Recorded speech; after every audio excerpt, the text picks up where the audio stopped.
In every medieval town there was a man whose presence solved problems no one else was willing to face. He did not rule, he did not judge, and he did not accuse. Yet when the law reached its final breath, it was his hands that carried it out. He was the executioner, the most necessary man in the system of justice, and the most despised. The executioner existed in a strange moral shadow.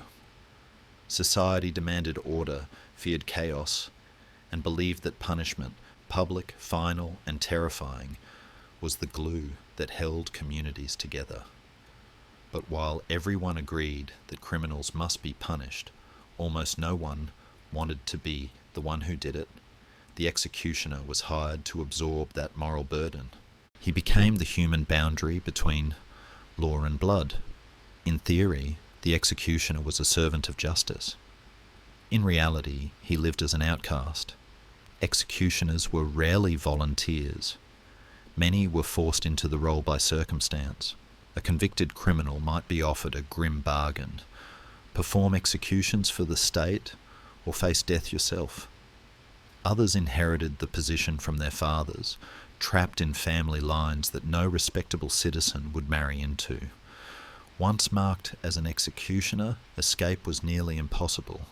The stigma followed not only the man, but his wife, his children, and even his grandchildren.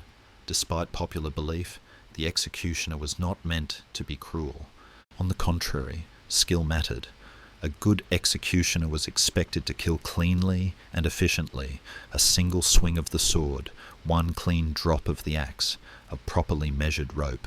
Failure meant prolonged suffering and public outrage. Crowds did not come merely to see death, they came to see order restored. A botched execution was seen as a moral failure, not just a technical one.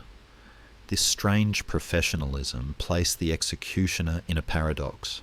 He was trained, regulated, and paid by the authorities. He followed rules. He kept records. He was in many cases a civil servant, and yet he could not live among the very people who relied on him. Executioners were often banned from joining guilds, forbidden from entering taverns, and forced to live on the outskirts of town. They bought goods last at the market after everyone else had finished. Many people believed that merely touching an executioner would bring bad luck or spiritual contamination. Even the money he earned was sometimes considered tainted. Coins were placed on the ground for him to pick up, rather than handed to him directly.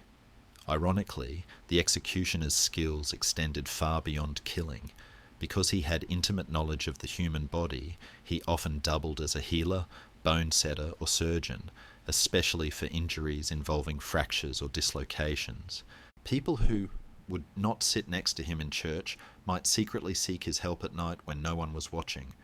Pain, it seemed, could overcome superstition. Public executions were theatre. They were announced days in advance, drawing crowds from neighbouring villages. Merchants sold food, children were lifted onto shoulders, sermons were preached.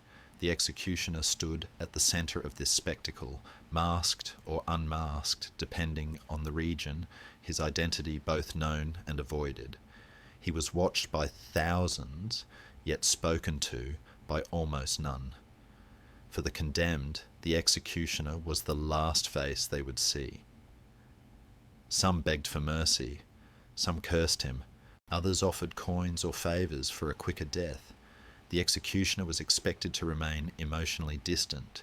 Sympathy could be seen as weakness, cruelty as sadism. His role demanded a narrow path, efficient, silent, final. Religion did not offer him much comfort. While the executioner carried out sentences approved by church and crown, many priests still refused to administer sacraments to him freely. He was seen as spiritually stained, a man who dealt too directly in death. Some executioners believed they were damned regardless of their intentions. Others convinced themselves that they were instruments of divine order, not authors of violence. The psychological toll was immense. Repeated exposure to death, combined with social isolation, hardened many executioners. Alcoholism was common, depression was common, violence within their own families was not unusual. Yet records also show executioners who were meticulous, calm, and deeply aware of the moral weight of their work. They were not monsters. They were men shaped by a role no one else would accept. Over time, as legal systems changed, the executioner's role began to shrink. Punishments moved indoors. Public executions became rare. Prisons replaced spectacle. Eventually, in many countries, the death penalty was abolished altogether. The executioner faded from view, not mourned, not celebrated, simply erased. And yet, his legacy remains uncomfortable. The executioner forces a question that societies still struggle to answer. If punishment is necessary, who should carry it out? If violence is justified by law, who bears the moral cost? For centuries, the answer was simple. Someone else, someone set apart, someone untouchable. The executioner was not feared because he enjoyed killing. He was feared because he revealed a truth people preferred not to see. Justice, when enforced by force, always leaves blood on human hands. By isolating the executioner, society protected its conscience. By despising him, it avoided confronting its own dependence on violence. He was the man everyone needed because order demanded him, and nobody touched him because order required distance. In the end, the executioner was not the embodiment of cruelty. He was the mirror no one wanted to look into. Now, as the shadows lengthen across the floorboards of your room, let us step together into that twilight. Close your eyes, take a deep breath, inhaling the scent of old parchment and the faint, grounding aroma of wood smoke drifting from a distant chimney. Imagine you are standing on the cobblestones of a generic European town, somewhere in the Holy Roman Empire perhaps, or along the misty coasts of France, the year somewhere near 1500. The air is cool and damp, clinging to your skin like a thin veil. You can hear the rhythmic clatter of a cartwheel turning the corner, and the low murmur of neighbours closing their shutters against the coming night. But there is one house where the shutters remain open, yet no one looks inside. It stands apart, perhaps near the knacker's yard or just beyond the city walls, isolated by an invisible barrier thicker than stone. This is where our story truly begins, not on the scaffold, but in the quiet, dusty silence of the executioner's home. Before you get comfortable, take a moment to like the video and subscribe, but only if you genuinely enjoy what I do here. Let me know your city and local time in the comments so we can see where everyone is listening from. We often imagine this man as a faceless terror, a hooded wraith born of nightmares, but history whispers a different truth. The iconic Black Hood, so beloved by modern cinema and dungeon themes, is largely a myth. Most executioners worked with their faces bare, known to every soul in the square. Their identity no secret to be kept, but a burden to be worn openly. Historians still argue whether in certain regions a mask was used for specific high-profile treasons to prevent retaliation from powerful families. But for the common thief or the unfortunate smuggler, the executioner looked them in the eye, man to man. It is a strange intimacy, isn't it? To be the only person in the world allowed to end a life, yet forbidden to share a meal. Imagine him walking through the market earlier that day. He does not shout, he does not push. The crowd parts for him like the Red Sea, not out of reverence, but out of a profound superstitious dread, for to brush against his cloak was to invite the taint of death into one's own life.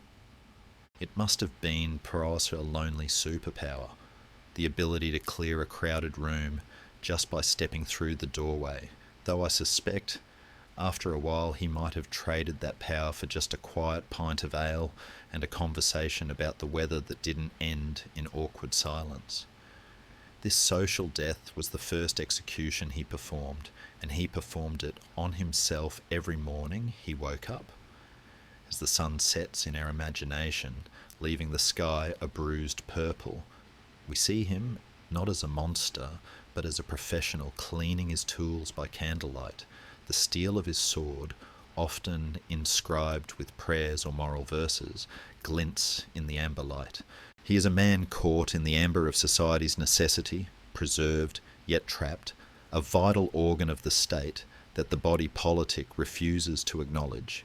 He is the untouchable, the Meister, the anxiety of the civilization made flesh, waiting for the knock on the door that signals it is time to work.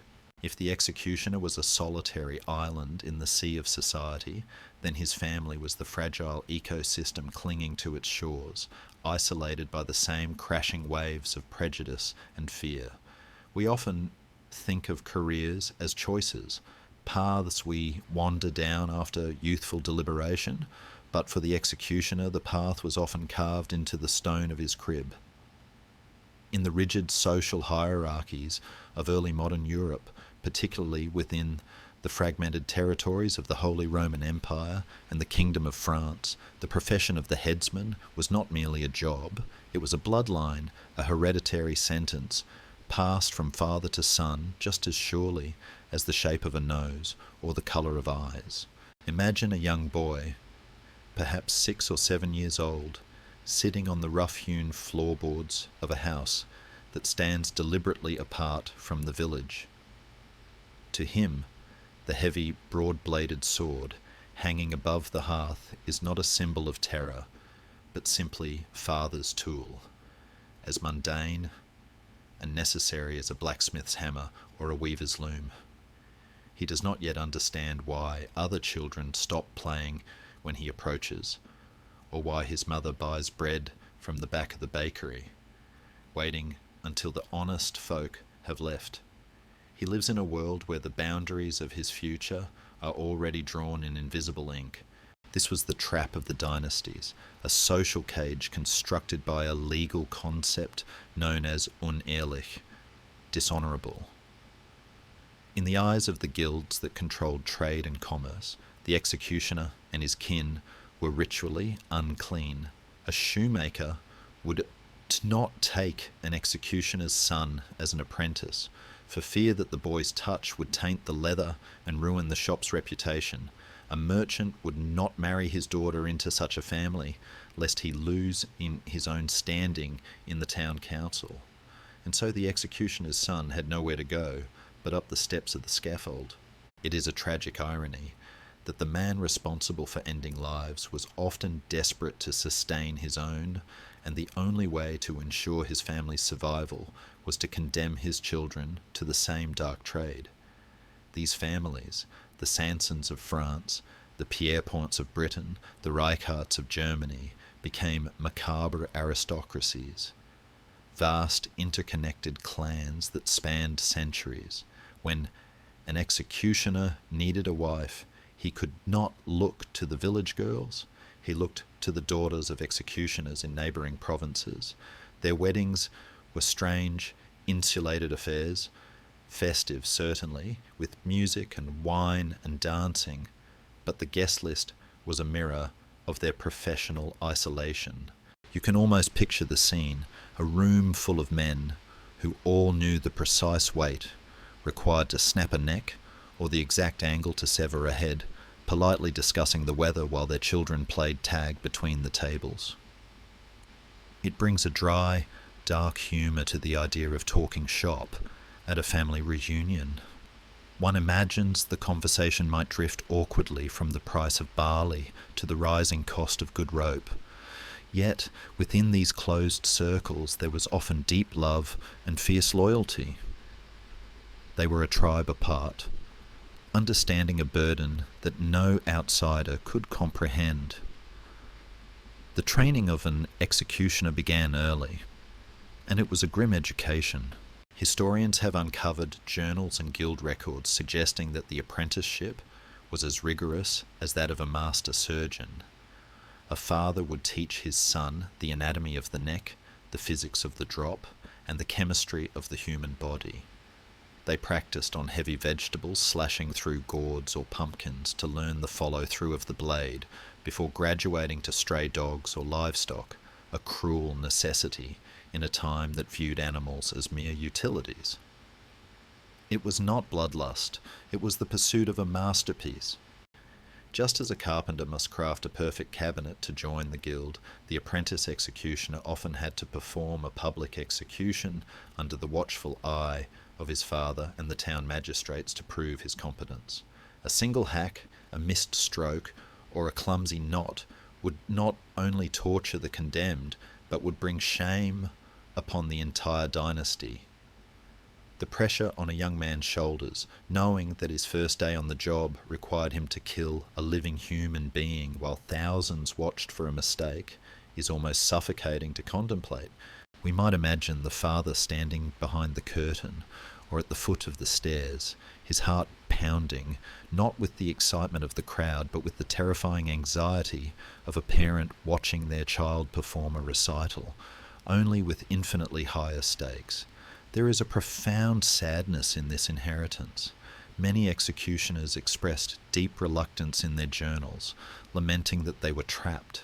Franz Schmidt, whose diary remains one of our most precious windows into this world, spent his entire life trying to restore his family's honour so that his children might become doctors rather than killers. He succeeded, but he was the exception.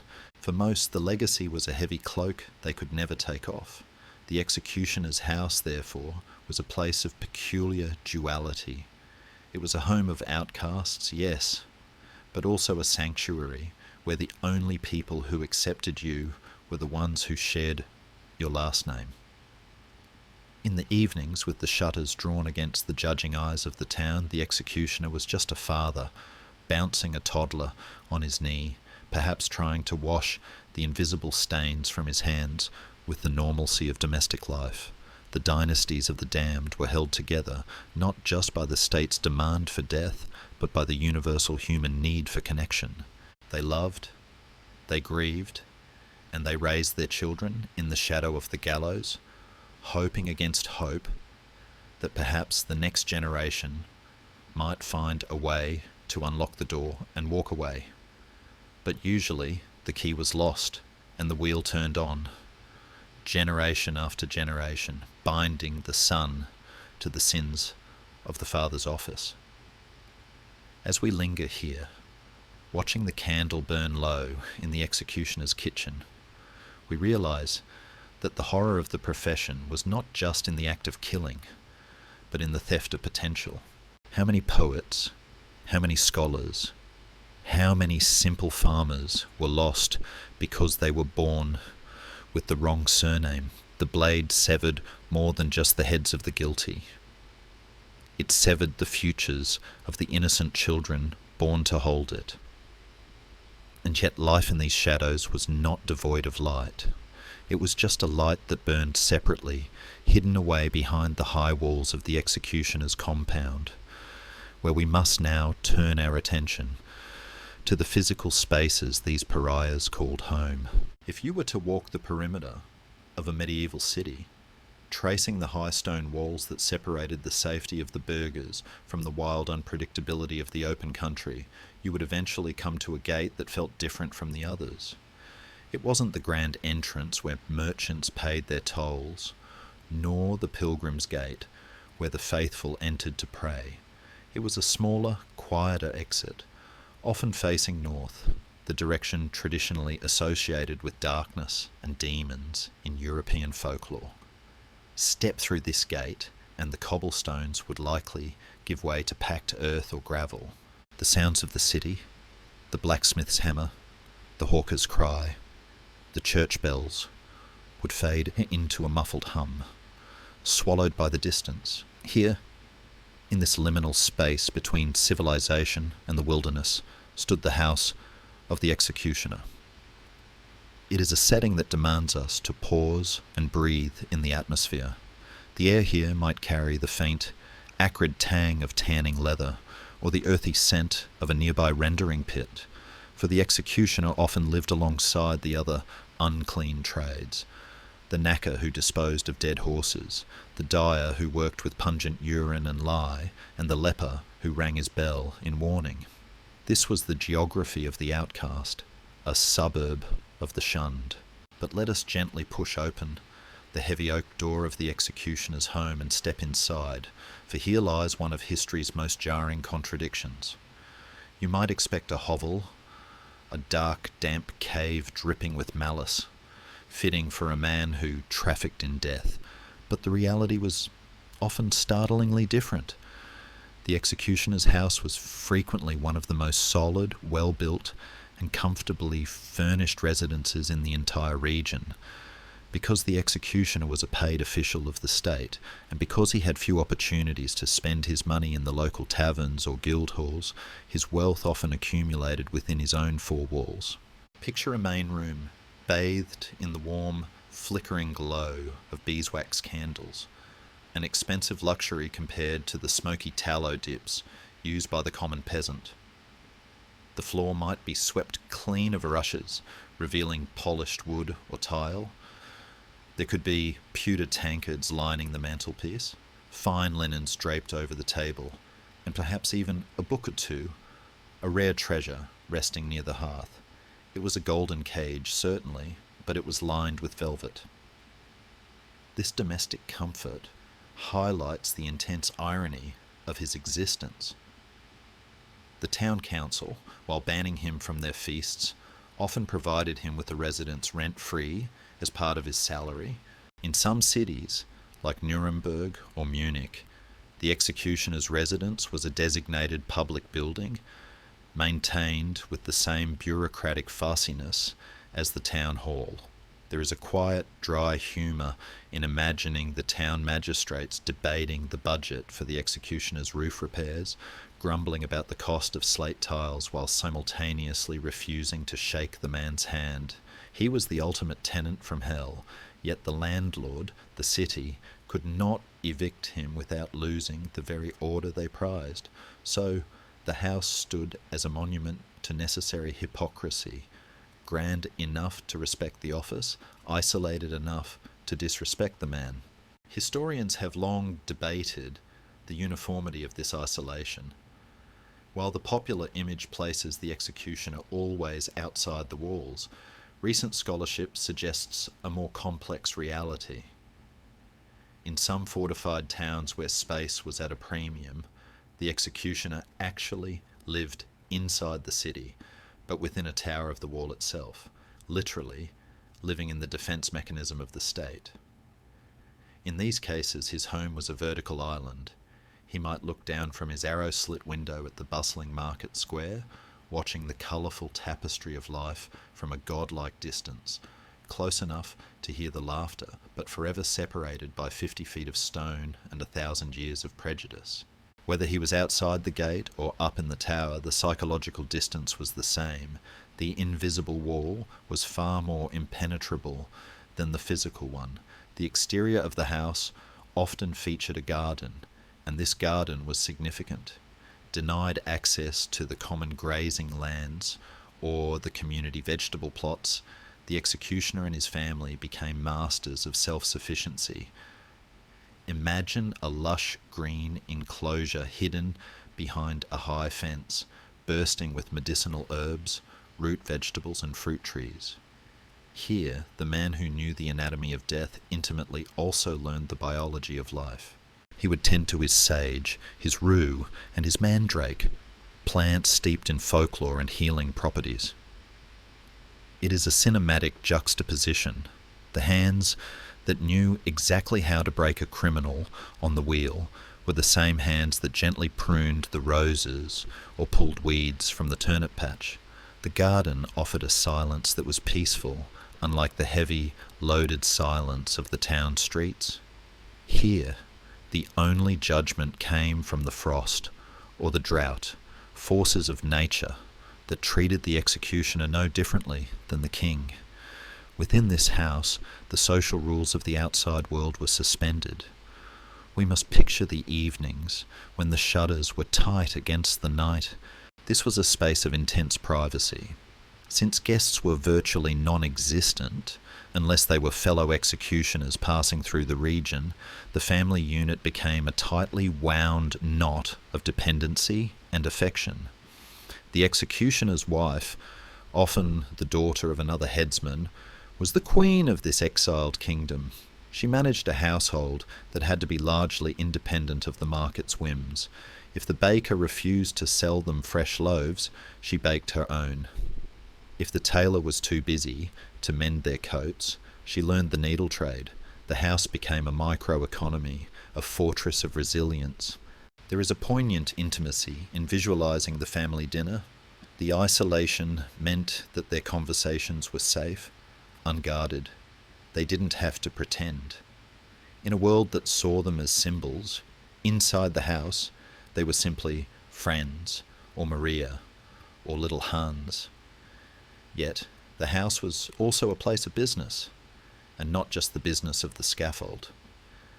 It was here that the strange duality of the executioner as a darker sort of civil servant manifested. In the anteroom, or a dedicated shed, he maintained the tools of his trade. This wasn't a dungeon of horrors, but a workshop. Ropes had to be oiled and checked for rot. A snapped rope was a professional disaster. Swords had to be sharpened and polished to a mirror sheen, not for vanity, but for the mercy of a swift cut. The wheel, if used, had to be structurally sound. It was carpentry, it was metallurgy, it was maintenance. To the modern eye, seeing a man calmly sanding a heavy wooden beam while his soup boiled nearby is chilling. But for him, it was merely the evening chores. He took pride in his gear because his gear was the only thing standing between a job well done and a riot. Sometimes the isolation of the house was pierced by the desperate. Under the cover of darkness, when the moon was obscured by clouds, a knock might come at the door. It wasn't the sheriff. It was a citizen, perhaps a respectable merchant or a desperate farmer, seeking the other service the executioner provided. This brings us to the threshold of his secret life as a healer. But for now, focus on the tension of that knock. The visitor would stand nervously on the step, glancing over their shoulder, terrified of being seen at the house of the damned. The executioner would open the door, his silhouette framed by the firelight, knowing exactly why they were there. For a moment the barrier would dissolve. Need would trump caste. He would step aside to let them in. The pariah becoming the saviour, if only for an hour. The house, therefore, was more than a building. It was a pressure vessel. It held the anxiety of a city that needed violence but didn't want to see it. It held the dreams of children who would never be allowed to play with their peers. It held the quiet dignity of a family trying to live a normal life in abnormal circumstances. As the wind howled around the eaves of this lonely structure, rattling the shutters, the executioner might sit by his fire, listening to the distant, muffled sounds of a world that had rejected him. He was the watchman who was watched, the guardian who was guarded against. And as we leave the house, stepping back out into the cool night air, we look back at the single window glowing in the dark, a solitary eye in the wilderness, blinking but never closing. It is a reminder that even in the margins, life persists, vibrant and stubborn. But to understand how he survived, we must understand the strange economy of his skills and how the hands that took life were, paradoxically, the most sought after for saving it.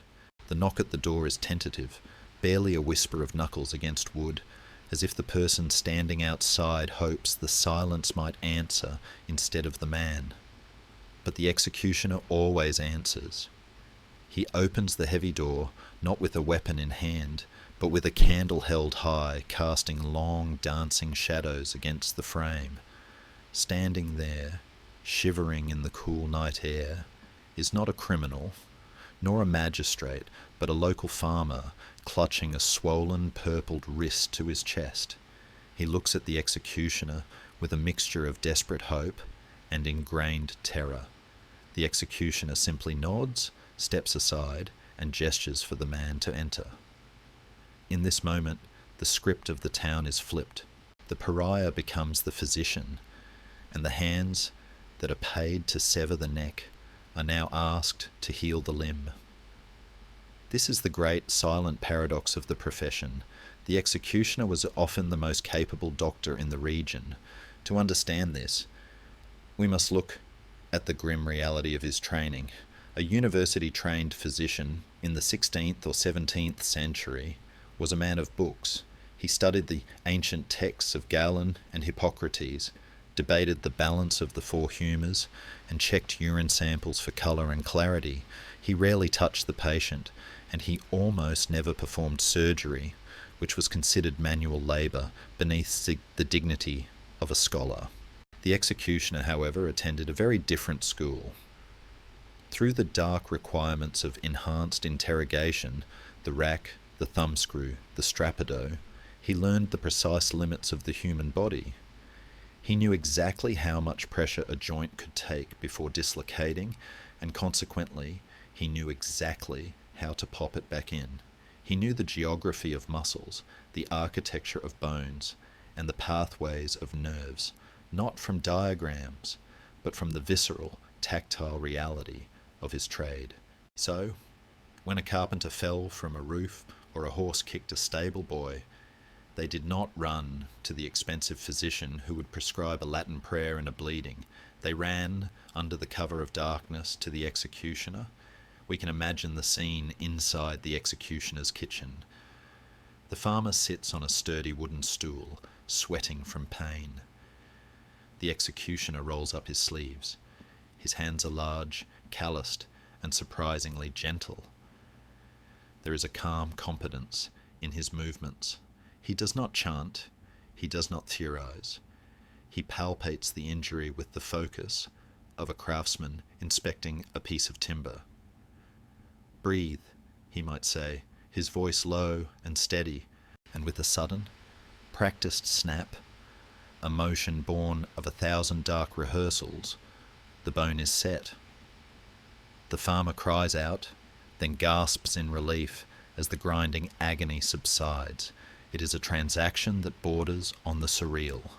One can only imagine the awkward small talk that might follow such a procedure. "Thank you, Meister," the farmer might stammer, avoiding eye contact. "The swelling should go down by Tuesday," the executioner replies, wiping his hands on a rag, "which is good, because I'd hate for you to be uncomfortable if you come to watch the hanging on Wednesday." It's a macabre joke, perhaps never spoken aloud, but it hangs in the air nonetheless. The executioner cured the bodies of the very people who would not share a pew with him in church. He was the bone setter, a title that carried both respect and a shudder of fear, for everyone knew that the man who could fix a leg could just as easily shatter it. Historians have long noted the friction this caused with the established medical community. The official doctors, the barber surgeons, viewed the executioner as a dangerous rival, a quack who stole their patients. In many cities, laws were passed forbidding executioners from practicing medicine, but these laws were frequently ignored, even by the lawmakers themselves. When the burgomaster's gout flared up, or the bishop's horse threw him, principals often bowed to pain. The executioner was cheaper, he was available, and frankly, his treatments often worked better. He treated skin diseases with salves made from herbs grown in that isolated garden. He lanced boils. He treated ulcers. There is a fascinating scholarly debate regarding the extent of this practice. Some historians argue it was merely a side hustle, while others suggest that for many executioners, healing was their primary identity, and the killing was simply the unfortunate state duty that subsidized their medical practice.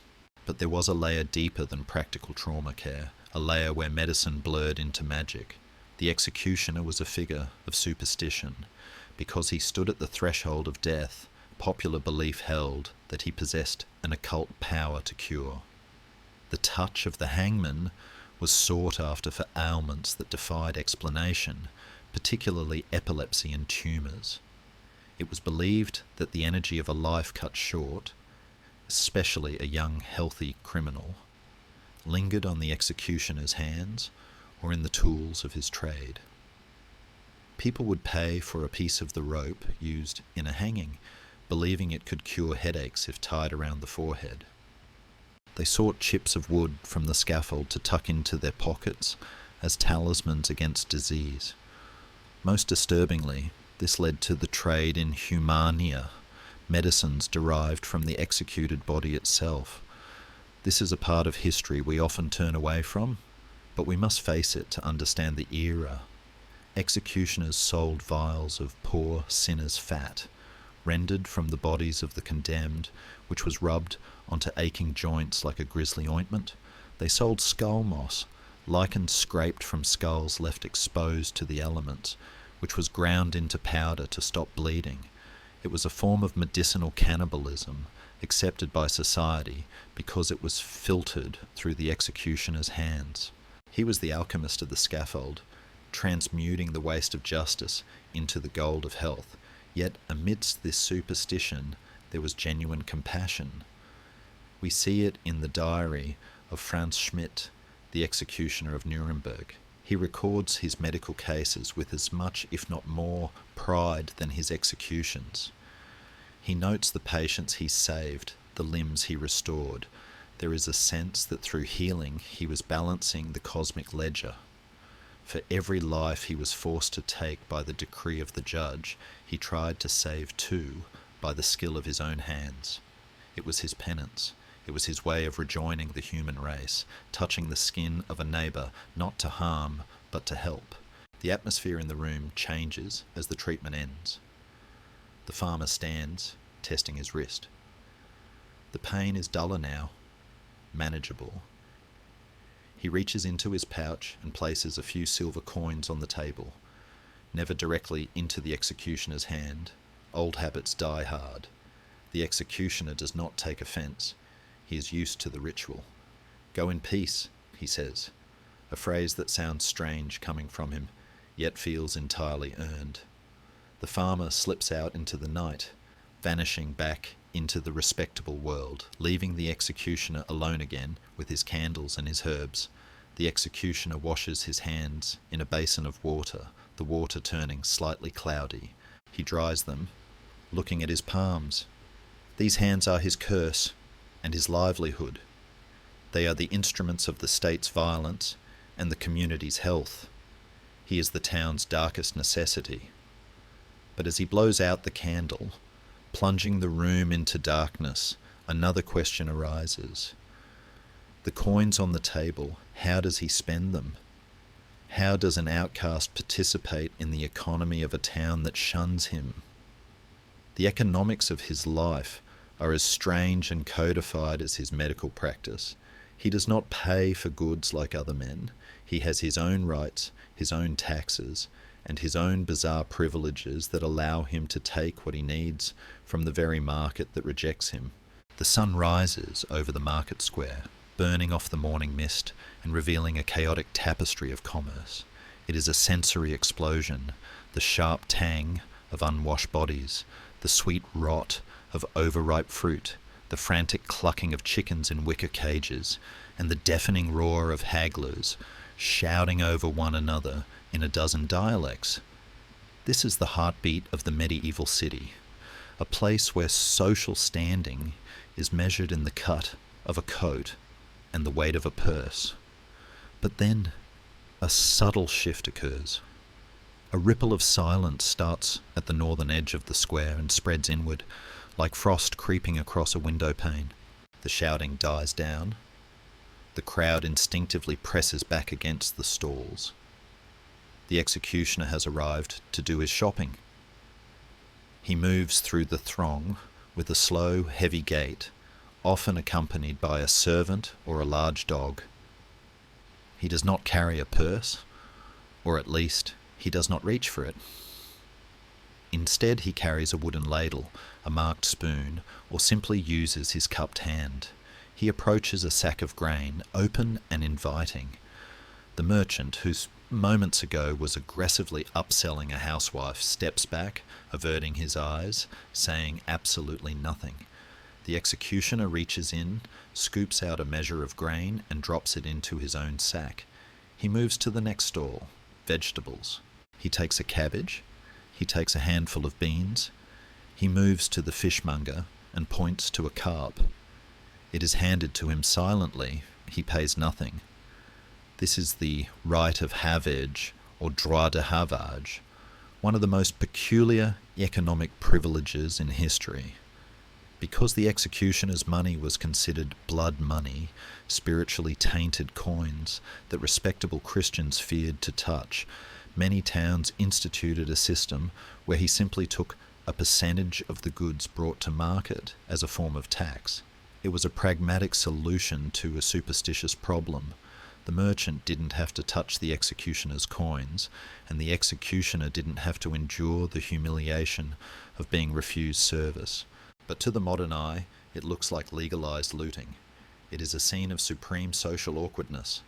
The most feared man in town squeezing a melon to check for ripeness, while the stall owner holds his breath, praying he doesn't linger.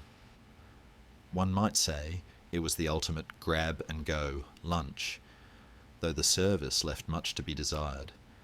However, do not mistake this for charity. The executioner was often a wealthy man, sometimes one of the richest in the district. His income came not from a weekly wage, but from a gruesome menu of services that would make a modern accountant shudder. Preserved in city archives are the actual invoices submitted by executioners to the town councils, written in neat bureaucratic script. They read like the bill of fare at a restaurant of horrors.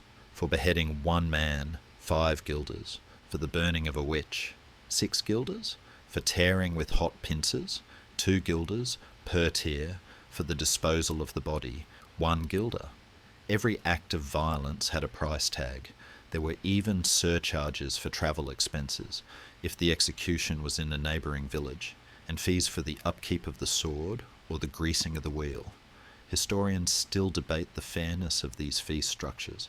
Some argue that executioners were exploited, forced to pay for their own expensive equipment and assistance out of these fees, leaving them with thin margins. Others point to probate records showing executioners leaving behind substantial fortunes, gold, land, and fine clothing. It seems that while they were social paupers, they were economic princes. This wealth created a strange dissonance. The executioner might wear a tunic of the finest velvet, far better than the merchant he was taxing in the market, yet he was treated like a leper. He was a rich man who couldn't buy a drink, a landlord who couldn't visit his own tenants. The friction in the market was palpable. While the law allowed the executioner his scoop of grain, human nature is less obedient. There are court records of merchants fighting back, trying to cover their best wares when they saw the master of the high works approaching, or arguing that his spoon was too deep. In some regions, to avoid these conflicts, the executioner was eventually given a cash stipend instead of havage, but even then, the stigma of the money remained. In some towns, if he wanted to buy a drink, he had to bring his own tankard, or the tavern keeper would smash the glass he used immediately after, charging him for the breakage. It was a daily, grinding reminder: we need you, but we do not want you. This economic isolation forced the executioner to be a shrewd businessman. He diversified, since he was already responsible for the disposal of stray dogs and the clearing of cesspits, another unclean task dumped on him. He often ran a side business selling dog skins for gloves or fertilizer for farms. It is a grim sort of recycling. The waste of the city, both human and animal, became the source of his prosperity. He was the sanitation department of the soul and the street. As the executioner finishes his market run, his sack heavy with the tax of the town, he turns to leave. The noise of the market surges back behind him, like a wave filling a void. He is not oblivious to the glares burning into his back. He knows that the very people whose grain he carries are the same ones who will cheer for him tomorrow when he climbs the scaffold.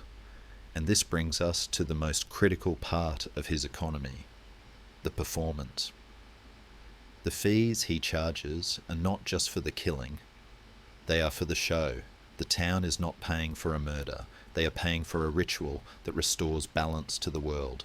He returns to his home, unloads the grain, and looks at the calendar on his wall. The date is circled. Tomorrow is not a market day. Tomorrow is a hanging day. The mood in the house shifts from domesticity to preparation. The menu must be served. He checks his tools. Not the gardening shears or the bone-setting splints this time, but the heavy items, the ropes, the ladders, the sword. He knows that tomorrow the crowd won't be avoiding his gaze. They will be fixated on it. He has taken their grain. Now he must give them their theatre. The transition from the silent pariah in the market to the centre of attention in the square is jarring, but it is the rhythm of his life. He eats a meal prepared from the taxed food, fueling his body for the heavy work of death. The audience is gathering, the stage is being built, and he is the lead actor who knows that he cannot afford to miss a single line. The morning of an execution does not sound like death. It sounds like a festival. Long before the sun has fully crested the horizon, the silence of the town is shattered by the tramping of feet. Thousands of them, they come from the city centre, spilling out of narrow alleys like water from a broken dam. They stream in from the surrounding villages, walking miles in the dark, carrying baskets of bread and wheels of cheese. They are not sombre, they're excited. There is laughter, the shouting of friends recognizing each other across the crush, and the high-pitched squeals of children hoisted onto fathers' shoulders for a better view. This is the hanging fair, a grim holiday, where the normal rules of labour are suspended in favour of a spectacle that is equal parts religious rite, political theatre, and carnival. The executioner stands at the centre of this storm, but he is the calm eye. He has arrived early to inspect the stage, the scaffold. It is a raised wooden platform, draped in black or red cloth, designed to be visible from the furthest rows of the swelling audience. He checks the trapdoor, testing the hinges. He adjusts the block. He is the stage manager of his own drama. He knows that today he is not just a killer, he is the high priest of the state's vengeance. The crowd has not come merely to see blood. If they wanted that, they could watch a pig slaughter. They have come to see a story resolve. They have come to see order wrestle chaos and win. The procession begins at the prison gates. It is a slow, agonizing parade. The condemned, often dressed in a simple white shirt, the shroud of the sinner, walks or is dragged on a hurdle behind a horse. Beside him walks the priest, whispering prayers, urging him to repent, to offer up his suffering as penance. And then there is the executioner. He walks not as a monster, but as a solemn accompanist. In some traditions, he even asks the condemned for forgiveness before they leave the cell, a ritualistic absolving of the sin he is about to commit. I do not kill you, the ritual implies. The law kills you. I am merely the instrument. As they move through the streets, the crowd reacts.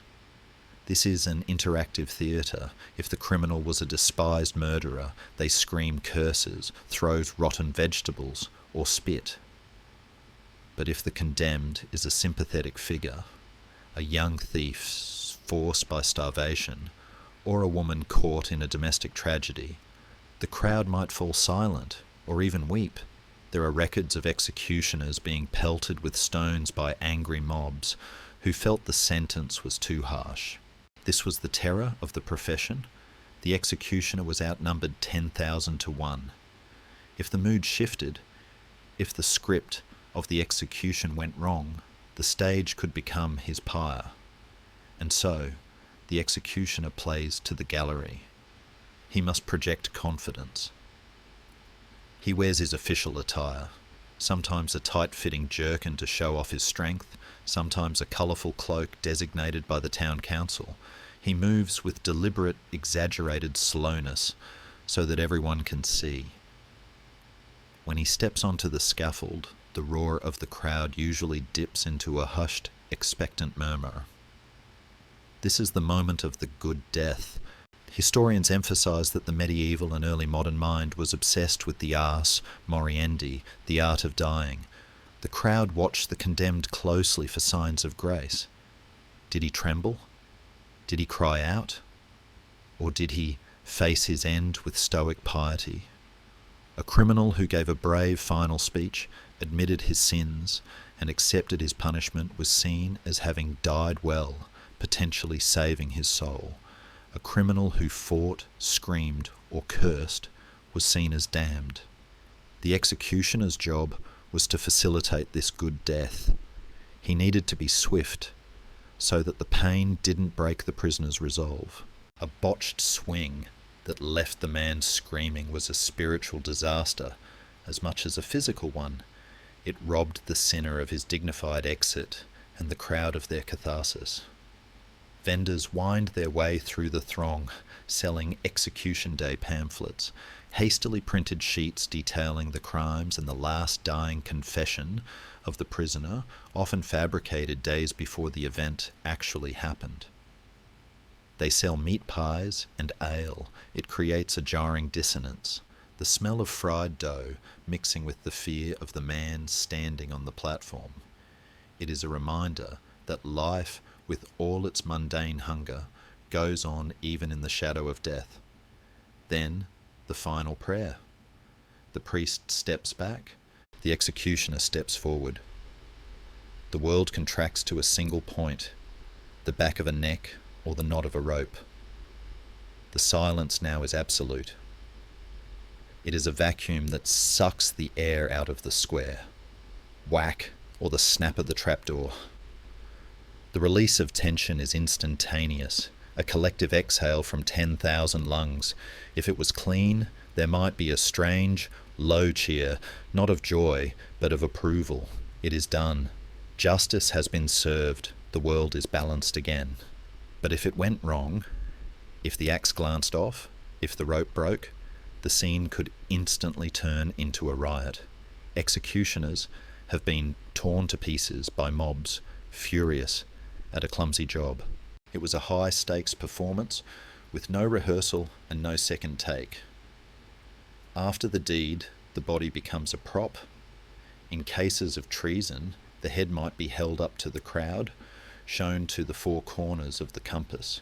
Behold, the head of a traitor. This wasn't just gore. It was a political broadcast. It proved the king's power reached everyone. Then, the executioner's grim clean-up began. The body was his property now. He would strip the clothes, the hangman's perks, to sell or wear. He would prepare the remains for display on the gibbet or the wheel, a rotting billboard, warning others to obey the law. As the sun sets and the crowd disperses, drifting back to their taverns to dissect the performance like critics reviewing a play, the sermon was too long, the drop was too short. The executioner is left alone on the bloody boards. He is exhausted. The adrenaline that sustained him through the performance fades, leaving a cold hollowness. He packs his tools. He washes the stage. But what was he thinking?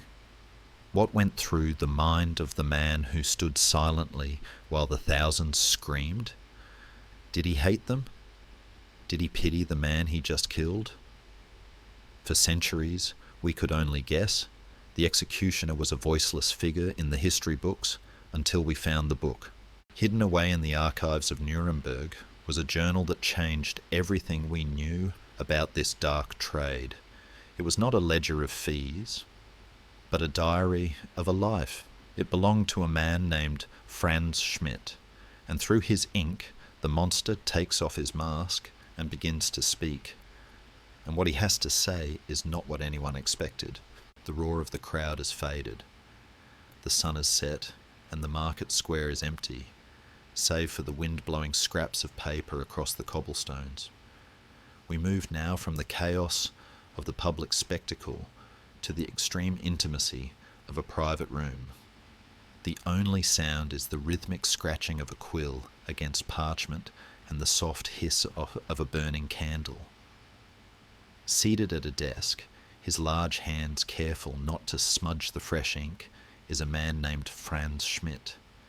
He is the executioner of Nuremberg, and for 45 years, from 1573 to 1617, he did something that seems impossible for a man of his station. He kept a diary. This journal is one of the most remarkable documents in human history. For centuries, the executioner was a two-dimensional boogeyman, a figure of myth and folklore. But in these pages, Master Franz steps out of the fog as a living, breathing human being. He does not write with the ravings of a madman or the coldness of a machine. He writes with the precision of a clerk and, surprisingly, the heart of a weary social worker. He records the weather. He records the names of the condemned. He records their crimes. And in the margins of these entries, he reveals the crushing weight of a life spent ending others. Franz Schmidt was not born a monster. He was made one by the cruelty of heritage.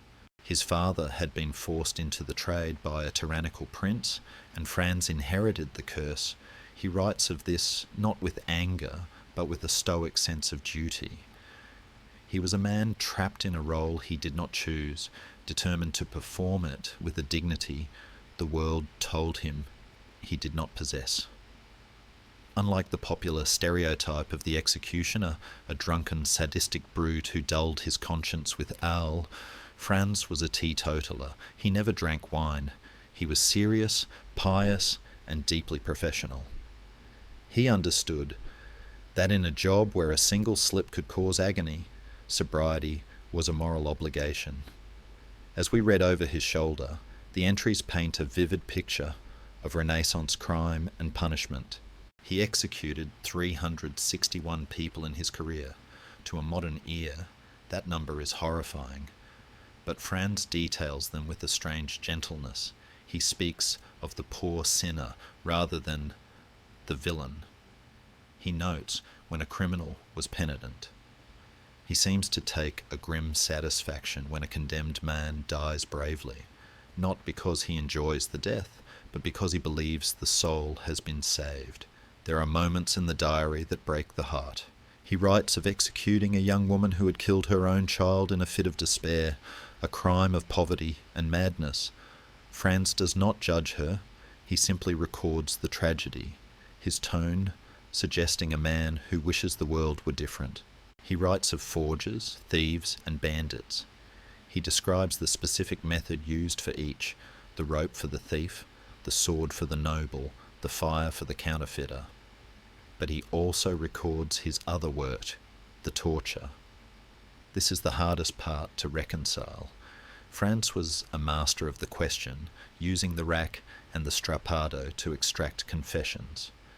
Yet historians reading his words sense a profound detachment in these sections. He views torture as a regrettable legal necessity, a darker form of surgery required to cut the truth out of a lying body.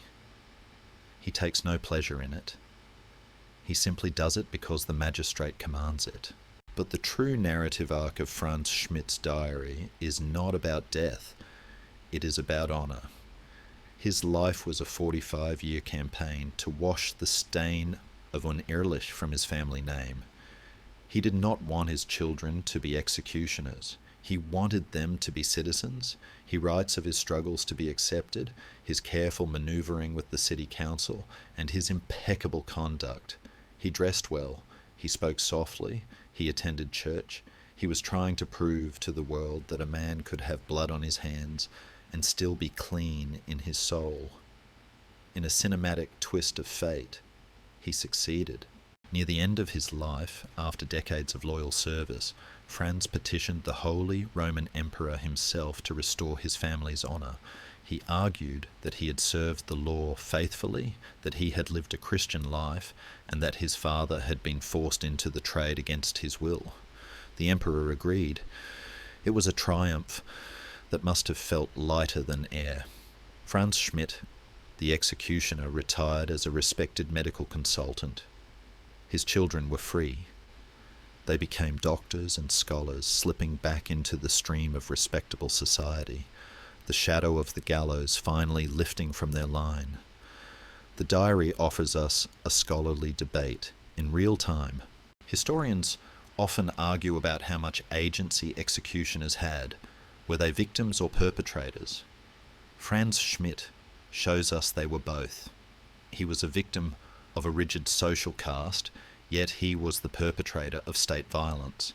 He shows us the banality of the job, how extraordinary violence became a Tuesday afternoon routine. He worries about his salary, he complains about the travel, he frets about the cost of a new cloak. It is terrifyingly normal. One entry stands out. He describes an execution where the condemned man, a thief, stood on the scaffold and forgave Franz before the blow. "I forgive you, Master Franz," the man said, "for you do only what you must." It is a moment of profound human connection between the killer and the killed, two men standing on the edge of eternity, acknowledging the tragedy of their roles. Franz records this with a palpable sense of relief.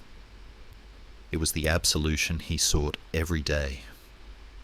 As we close the leather-bound cover of his journal, leaving Master Franz to his prayers, we are left with the lingering image. It is not the image of the axe, but of the man holding it, a man who spent his life trying to be good at a bad job. He reminds us that history is not made of archetypes. It is made of people, complex and contradictory, doing their best to navigate the currents of their time. But Franz Schmidt was a master of more than just the pen. He was a virtuoso of the sword. In his diary, he speaks of the masterpiece, the beheading by sword. This was the aristocrat of executions, the most difficult and dangerous skill a headsman could possess. It required a blend of strength, physics, and nerves of steel that few men could master. To understand why Franz was so respected, and why the crowd held its breath when he drew his blade, we must step out of the study and onto the practice field. We must understand the terrifying art of the sword, where a fraction of an inch meant the difference between a job well done and a massacre. The morning air in the training yard is crisp, smelling of damp earth and the faint metallic tang of dew on steel. The executioner stands alone, his breath clouding in the chill. In his hand rests the tool of his highest art, the executioner's sword. It is not a weapon of war. It has no point, for it is not meant to stab. Its tip is often rounded or squared off, a symbolic reminder that this blade has only one purpose, justice, not combat. The blade is wide, heavy, and terrifyingly sharp, etched with engravings of the wheel, the gallows, or pious inscriptions like, "Lord, give me strength," or "When I lift this sword, I wish the sinner life everlasting." This is the domain of the masterpiece. In the hierarchy of death, hanging was for thieves, burning was for heretics, and the wheel was for murderers. But the sword was a privilege. It was reserved for the nobility or for crimes that required an honourable death. It was quick, it was, in theory, painless, and it left the body relatively intact for burial. But for the executioner, it was the ultimate test of his skill. To sever a human head with a single blow requires a convergence of physics, anatomy, and psychology that borders on the impossible. The executioner grips the handle, long enough for two hands, sometimes with a pommel shaped, like a pear to counterbalance the massive blade. He practices on a wooden post, or perhaps a stalk of heavy rhubarb, or a pumpkin filled with water to simulate the resistance of flesh and bone. He steps, twists his hips, and swings. The sound is a sharp, whistling thwip as the steel cleaves the air. Historians and fencing masters have analysed the technique of the void. Unlike a soldier who hacks in the heat of battle, the executioner had to be a surgeon with a sledgehammer. He had to aim for the gap between the cervical vertebrae, a target less than an inch wide. If he hit the bone directly, the blade might stick. If he struck too high, he would slice into the jaw or skull. If he struck too low, the shoulders would interfere, and he had to do this while the target was moving. This is the variable that kept executioners awake at night. The poor sinner. The condemned was not a mannequin. They were terrified, trembling, often weeping or praying. A sudden flinch, a slump of the shoulders, or a convulsive sob could change the angle of the neck at the last second. The executioner had to possess a sniper's focus, waiting for the precise moment of stillness between breaths. Franz Schmidt writes of the immense mental pressure of this moment. He had to calm the prisoner, whispering to them to stay straight, sometimes even having an assistant hold the hair or steady the chin, though this was risky, as a nervous swing could take off the assistant's fingers. The stance was critical. The executioner did not chop downwards like a woodcutter. That was a rookie mistake. He swung horizontally or slightly diagonally, using the centrifugal force of the heavy blade to do the work. The German cut involved the executioner standing behind the kneeling prisoner, swinging from left to right. The French cut was often done while the prisoner was standing or kneeling upright, a flourish of deadly grace. But the real enemy was the crowd. If he missed, if the blade lodged in the neck and the prisoner screamed, blood spurting but the head still attached, the spell of the ritual was broken. The crowd, which moments ago was a reverent audience, would turn into a pack of wolves. "Cruelty!" they would scream. Stones would fly. The executioner could be dragged from the scaffold and beaten to death. There are records of executioners, after a botched first strike, hacking wildly in a panic, eventually having to use a knife to finish the job while the crowd rioted. This was the caput mortuum, the dead head of his career. A single failure could end a dynasty. To mitigate this, executioners developed tricks. Some would hide the sword under a cloak until the very last second, so the prisoner wouldn't tense up at the sight of the steel. Others would have a second distract the prisoner, perhaps pointing to something in the distance, and then, swish. The goal was to beat the body's reflex to flinch. There is a scholarly debate about the three-strike rule. In some jurisdictions, custom held that if the executioner failed to sever the head after 3 swings, the prisoner was spared, viewed as a sign of divine intervention. But in reality, this rarely happened. The magistrate would simply order the executioner to finish the job by any means necessary, turning a solemn rite into a butchery. Yet when it worked, it was seen as a thing of dark beauty. A perfect execution was described as a red ribbon appearing around the neck, the head falling only after a moment of suspended animation. The crowd would exhale, the tension vanishing. The executioner would wipe his blade, never on his clothes, but on a designated cloth, and sheath it immediately. He had performed the miracle. He had transformed a living person into a corpse without the messy, agonizing intermediate stage of dying.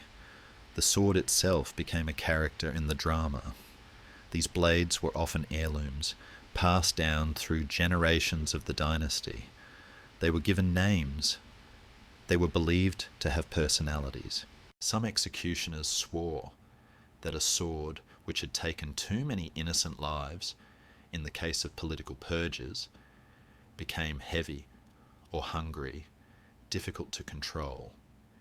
It is a glimpse into the animism of the profession, the belief that the tools absorbed the karma of the work. As the executioner finishes his practice, he inspects the edge. It must be razor sharp. He uses a fine whetstone, oiling the steel. This maintenance is an act of respect. He is not just sharpening a tool, he is sharpening his own survival. Tomorrow, a duke or a countess might kneel before him. They will offer him gold to strike true. He will take the coin, not out of greed, but as a contract. I will not make you suffer. The sun climbs higher, warming the yard. The executioner rests the heavy sword against the wall. His arms ache, a dull thrum of lactic acid. He looks at his hands, the hands of a healer, the hands of a killer. He knows that no matter how much he practices, the variable of luck always remains. And he knows that even if his skill is perfect, he is dealing with forces beyond anatomy. This brings us to the edge of the physical world, where the blood of the scaffold seeps into the soil of the supernatural. For the executioner was not just a technician of death. To the people of the town, he was a gatekeeper to the magical. The scaffold was not just a stage, it was an altar, and the parts of the dead were not just waste. They were powerful ingredients in a silent, forbidden alchemy. When the crowds have dispersed, and the moon climbs high above the town, casting long skeletal shadows across the market square, the scaffold undergoes a transformation. During the day, it is a monument to law, a place of wood and nails and bureaucratic finality. But at night, under the cover of darkness, it becomes an altar to the arcane. The executioner, having cleaned his blade and washed the blood from the planks, does not always retire to his bed. Sometimes he must return to the side of death, not as a servant of the state, but as a harvester of the supernatural. For in the minds of the people, from the lowest peasant to the highest scholar, the executioner was not just a killer. He was a gatekeeper to a reservoir of potent, forbidden magic. This belief was rooted in a concept known as vitalism. The medical and magical theory of the time held that a human life cut short, particularly one ending in the flush of health and strength, left behind a residue of unspent energy. The criminal who died on the gallows did not just lose his life, he released it into the immediate environment, and the man who controlled that release, the executioner, was the only one authorized to dispense it. One of the most enduring and eerie myths born in the shadow of the gallows is that of the mandrake. Folklore whispered that when a man was hanged, his final involuntary physical reaction, often an emission of seed caused by the snapping of the neck, fertilized the earth beneath the trapdoor. From this gallows seed grew the mandrake root, a tuber that often split into two leg-like branches resembling a small distorted human figure. The Galgan manline, or Little Gallows Man, was believed to possess immense magical power, capable of bringing wealth, fertility, or invulnerability to its owner. But the harvest was dangerous. The root was said to scream when pulled from the earth, a sound that could kill a man. The executioner, immune to the terrors of death by virtue of his trade, was the only one brave enough, or damned enough, to dig them up. Whether he actually found these roots, or simply carved ordinary vegetables to look like them to sell to gullible buyers, is a secret he took to his grave. But the trade in them was real, and it was lucrative. But the commerce in magic went far darker than roots. We must confront the historical reality of the hand of glory. This was the severed, dried, and pickled hand of a hanged man, often a murderer. Superstition held that if a candle made from the fat of the same criminal was placed in the hand and lit, it would render the holder invisible or put the inhabitants of a house into a deep, coma-like sleep. It was the ultimate tool for thieves, a grisly flashlight of burglary. The executioner was the supplier.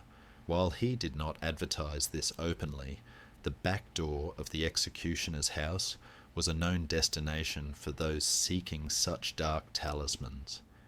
It creates a chilling image, the man sworn to punish thieves by day, selling magical tools to assist them by night. Yet, not all this alchemy was for crime. Much of it was for desperation. We touched upon the executioner as a healer, but there was a specific branch of medicine that required fresh ingredients from the scaffold. Mummy powder, ground up human remains, was a staple in early modern apothecaries, but the fresh blood of a beheaded man was considered a premium cure for epilepsy. The logic was sympathetic magic. The executioner stopped the criminal's blood cold. Therefore, that blood could stop the seizing blood of the epileptic. There are well-documented accounts of executioners standing on the scaffold moments after the sword had fallen, with cups in their hands. They were not drinking, they were collecting. Crowds of epileptics would gather at the foot of the stage, paying the executioner's assistants for a warm draught of the red medicine. It is a scene of Gothic horror that was accepted as medical fact. Even kings and popes consumed medicines made from human dust. The executioner was the pharmacist of this grim dispensary. The rope itself was a prize. The hangman's noose was not just a weapon, it was a charm. Because it had choked the life out of a man, it was believed to have the power to choke bad luck or illness.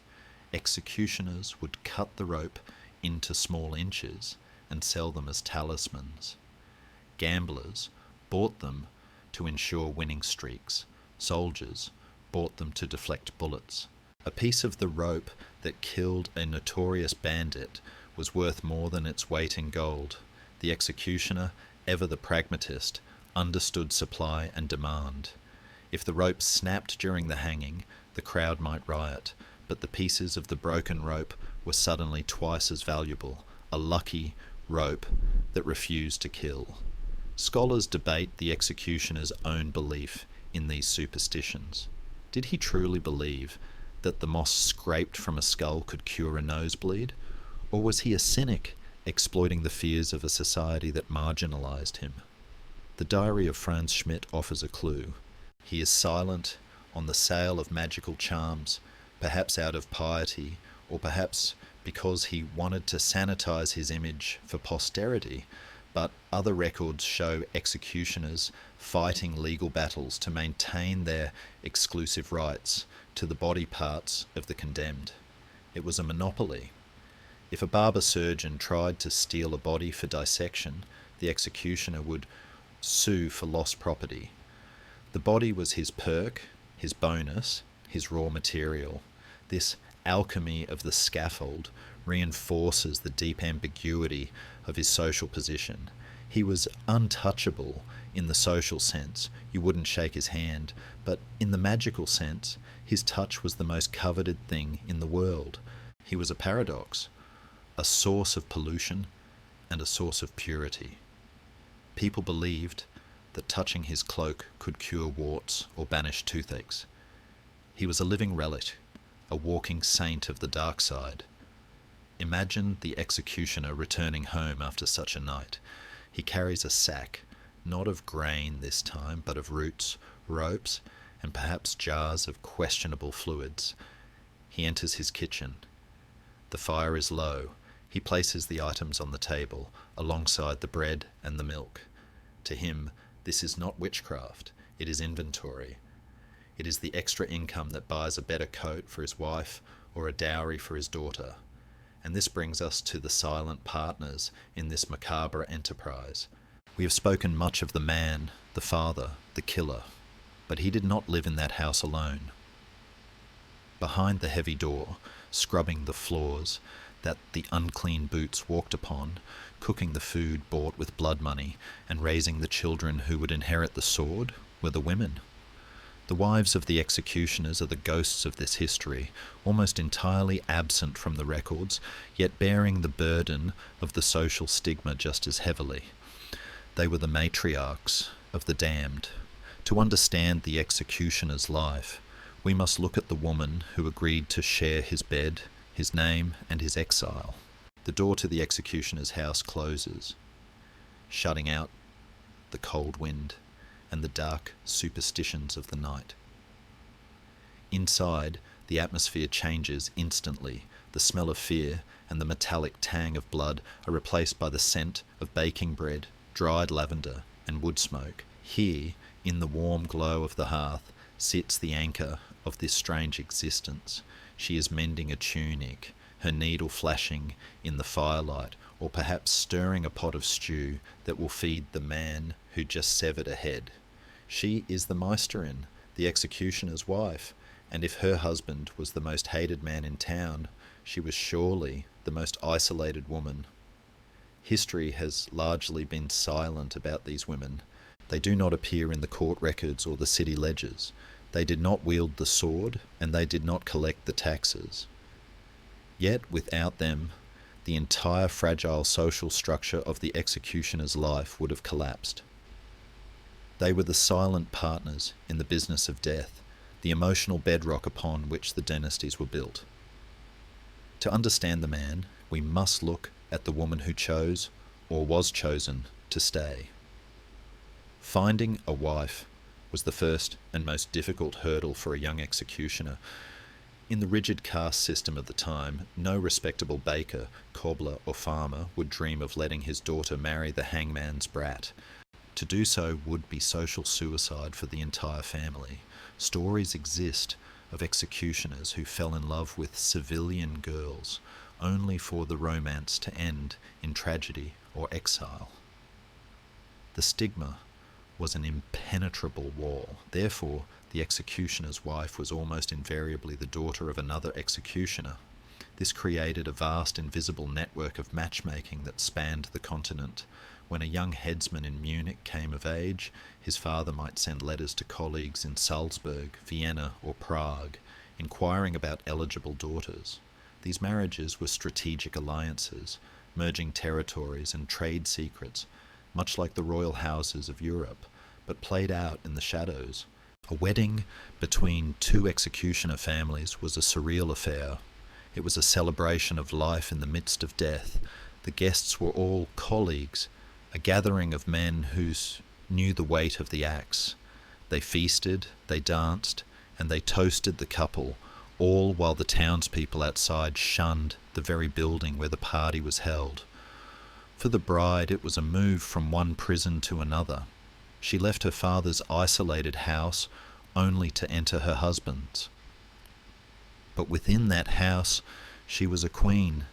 Because the family was cut off from the services of the town, the executioner's wife had to be incredibly self-reliant. She was the baker, the brewer, the seamstress, and the teacher. If the executioner was the physician to the desperate, his wife was often the nurse.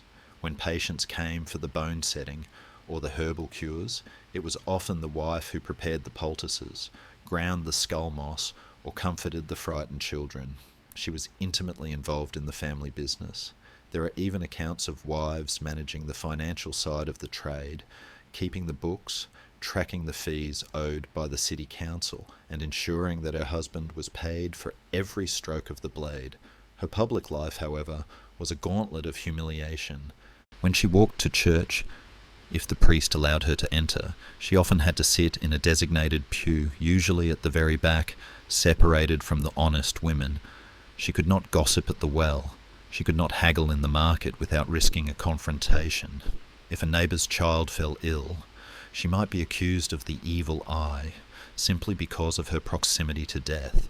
She had to develop a thick skin, an armour of dignity to protect herself and her children from the petty cruelties of the village. And it was with the children that her burden was heaviest. A mother's instinct is to give her child the world, to open doors of opportunity. But the executioner's wife looked into the cradle and saw the doors bolting shut. She knew that her sweet, innocent son was destined to kill. She knew that her daughter was destined to marry a killer. There is a profound, quiet tragedy in this maternal knowledge. She raised them with love, teaching them their prayers and their letters, all while knowing that the society outside the window viewed them as monsters in the making. She had to prepare her son not just to be a man, but to be a pariah. She had to teach him that his worth was not defined by the jeers of the crowd. Yet, despite this heaviness, These marriages were often described as remarkably stable and affectionate. Perhaps it was the shared adversity. In a world that hated them, they only had each other. The executioner did not have the luxury of straying. He had nowhere else to go. The home was a sanctuary, a safe zone, where the mask could be dropped. The wife was the only person on earth who truly understood the smell of the work, the trembling of the hands after a difficult execution, and the nightmares that came in the dark. She was the confessor that the priest refused to be. There is a legend, difficult to verify but persistent, of the rose of the scaffold. It speaks of wives who would plant roses around the execution site or the family home, a stubborn assertion of beauty in a place of ugliness. It symbolizes their role to nurture life in the soil of death. They were the humanizers. When the executioner washed his hands of blood, it was the wife who handed him the towel.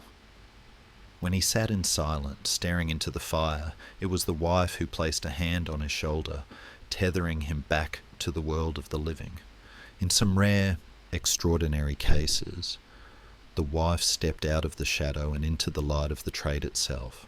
There are scattered, whispered historical footnotes of women taking over the duties when a husband died suddenly and the son was too young to wield the sword. These widows of the justice did not swing the axe themselves. Society was not ready for that. But they managed the assistance, directed the torture, and ensured the contracts were fulfilled until a replacement could be found. They were the regents of the scaffold, holding the dynasty together with iron will. As the centuries turned, these families became powerful clans. In France, one name rose above all others, a name that would become synonymous with the guillotine and the fall of a monarchy. The Sansons. They were the Kennedys of the executioner world, a dynasty that reigned over the scaffolds of Paris for generations, and it was the women of the Sanson family who arranged the marriages, managed the wealth, and ensured that their sons were not just killers, but gentlemen. So, as we leave the warm kitchen of the anonymous executioner's wife, watching her blow out the lamp and ascend the stairs to sleep beside the man the town fears, we move from the general to the specific. We move from the quiet villages of the empire to the bustling, dirty, revolutionary streets of Paris. We move to a time when the executioner would cease to be a medieval outcast and become a modern celebrity, a man who would dine with history and then chop off its head. We move to the story of Charles-Henri Sanson, the Monsieur of Paris, the man who would face the ultimate test of the executioner's paradox. What happens when the law commands you to kill the king, who is the source of the law?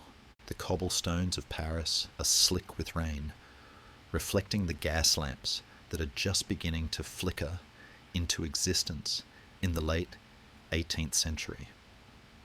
We leave the quiet, muddy villages of the Holy Roman Empire and step into the beating heart of the Enlightenment, where philosophy, art, and a revolution are simmering in the coffee houses. Here, amidst the powdered wigs and the silk waistcoats, strides a man who embodies the ultimate contradiction of the age. He is tall, handsome, and impeccably dressed in the latest fashion. He plays the violin and the cello with the soul of a virtuoso. He corresponds with doctors and lawyers. If you saw him in the salon, you would mistake him for a duke or a wealthy banker. But he is Charles-Henri Sanson, the fourth of his name to hold the title, and he is the High Executioner of Paris. The Sanson dynasty was the aristocracy of the scaffold. For over 200 years, this single family held the monopoly on death in the French capital. They were wealthy, they were cultured, and they were trapped. Charles-Henri, perhaps the most famous executioner who ever lived, did not want this life. As a young man, he dreamed of being a physician. But the bloodline was a chain he could not break. When his father fell ill, the mantle passed to him. He accepted it with a heavy, stoic grace, becoming a man who would save lives in the morning with his medical knowledge and end them in the afternoon with his sword. But the world was changing. The medieval intimacy of the execution, the personal struggle between the headsman and the victim, was colliding with the cold, rational efficiency of the Enlightenment. The air in Paris was thick with talk of equality, liberty, and fraternity. And strangely, this desire for equality extended to the manner of death. In the old regime, nobles were beheaded, a swift, honourable death, while commoners were hanged, a slow, shameful death. A doctor named Joseph Ignace Guillotin proposed a solution, a machine that would deliver the same death to everyone, regardless of rank, a death that was instant, painless, and humane. Enter the guillotine. Charles-Henri Sanson was instrumental in its development. He advised on the weight of the blade, the angle of the cut, and the height of the drop. He argued, quite pragmatically, that the human arm would tire after a few beheadings, but a machine would never fatigue. It was the Industrial Revolution applied to the scaffold. When the national razor was unveiled, it marked the end of the masterpiece. The executioner was no longer an artist of the sword. He was now a machine operator. He pulled a lever. Gravity did the rest. The romance, if one could call it that, was gone. The executioner became a technician of the state. Then came the storm. The French Revolution exploded, and the Sanson family found themselves at the centre of a hurricane of blood. The workload became nightmarish. In the old days, an execution was a rare, solemn event. Now, during the Reign of Terror, the tumbrils, the carts carrying the condemned, rumbled through the streets every single day. Sanson, a man who believed in order and monarchy, became the reluctant hand of chaos. He executed the enemies of the king, then he executed the friends of the king, and finally he was faced with the ultimate nightmare. January 21st, 1793. The order came to execute Louis XVI. Historians still debate the inner turmoil of Charles-Henri Sanson on that grey, freezing morning. He was, by all accounts, a royalist. He revered the king. Yet the law, the new terrible law of the Republic, commanded him to strike. If he refused, he would be executed, his family would be destitute, and another man would kill the king anyway. So he put on his coat. He stood on the scaffold in the Place de la Révolution, now the Place de la Concorde, facing the man he considered God's anointed representative on earth. The scene is cinematic in its tension. The drums were rolling, a deafening wall of sound ordered by the generals to drown out any final speech the king might make. Louis XVI, stripped of his finery, looked at Sanson. Did they speak? Legend says the king asked if there was any news from the expedition of La Pérouse, a famous explorer. Others say he simply forgave his executioners. Sanson, with tears reportedly in his eyes, strapped the king to the plank. The bascule tilted, the neck was positioned. The heavy triangular blade hung high above, a gleaming tooth of the new world. Sanson pulled the cord, the blade fell, the king was dead. In that instant, the untouchable nature of the executioner shifted. He had killed the father of the nation. He had severed the divine link. Sanson took the king's head from the basket, but he did not mock it. He showed it to the silence of the crowd, a professional fulfilling a grim duty. The psychological toll on Sanson was immense. As the terror grinded on, consuming Robespierre, Danton, and thousands of others, Sanson became a ghost in his own life. He executed the Queen, Marie Antoinette. He executed the very men who had ordered the king's death. He was the constant, the pivot point upon which the revolution turned. He washed the blood from the machine day after day, a weary atlas carrying the weight of a republic built on bones. Yet amidst this carnage, the paradox of his humanity remained. Stories persist of Sanson protecting the dignity of the condemned, adjusting their clothes, shielding them from the mob's insults. He was a man trying to maintain a shred of civilization in a slaughterhouse. He eventually retired, handing the grim business to his son, Henri. Charles-Henri Sanson died in his bed, a quiet end for a man who had presided over the loudest, bloodiest chapter of French history.